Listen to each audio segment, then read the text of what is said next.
Music, as an art form, is essentially playful. We say you play the piano. You don't work the piano. Why? Music differs from, say, travel. When you travel, you are trying to get somewhere. And of course, we, because being a very compulsive and purposive culture, are busy getting everywhere faster and faster and faster till we eliminate the distance between places. I mean, with the modern jet travel, you can arrive almost instantaneously. What happens as a result of that is that the two ends of your journey become the same place.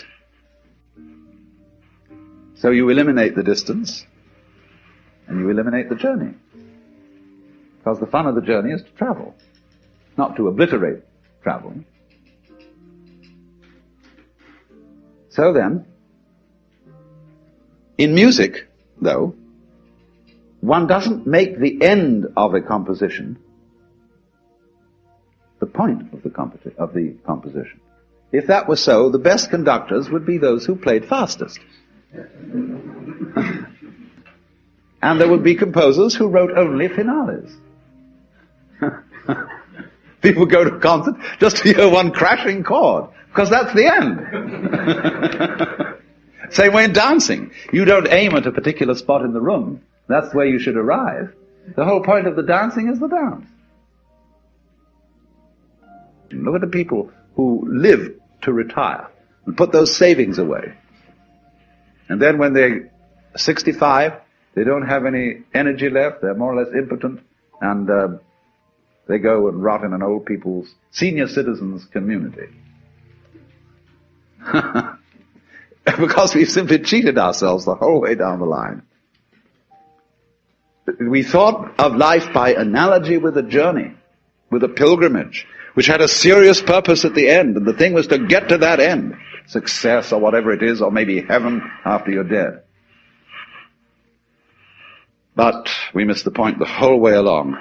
It was a musical thing, and you were supposed to sing or to dance while the music was being played. But you had to do that thing.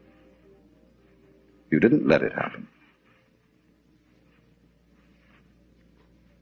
And so, in this way, the human being sometimes becomes an organism for self-frustration. Let's take Korzybski called man a time binder. That means that he's the animal peculiarly aware of the time sequence. And as a result of this is able to do some very remarkable things. He can predict. He studies what's happened in the past, and he says the chances are so-and-so of that happening again. So he predicts. Oh, this is very useful to be able to predict, because that has survival value. But at the same time, it creates anxiety. You pay for this increased survival ability involved in prediction by knowing that in the end you won't succeed. You're all going to fall apart by one way or another. It might happen tomorrow, it might happen 50 years from now.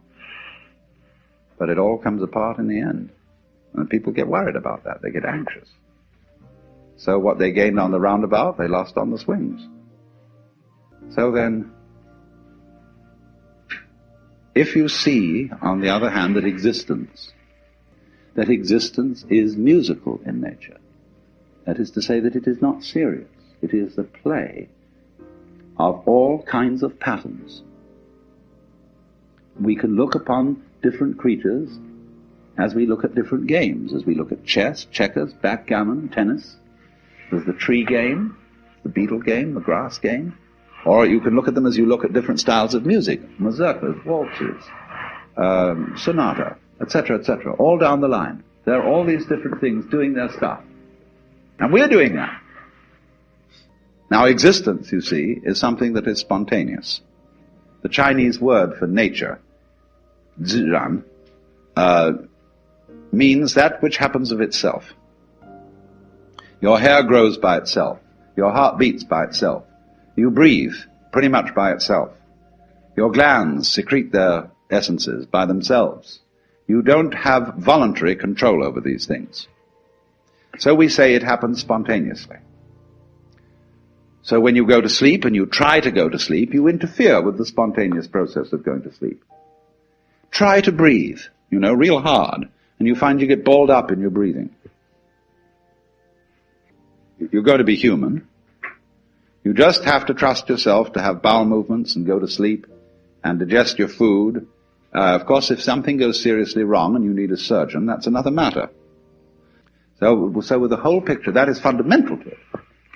You've got to let go and let it happen, because if you don't, you're going to be all clutched up.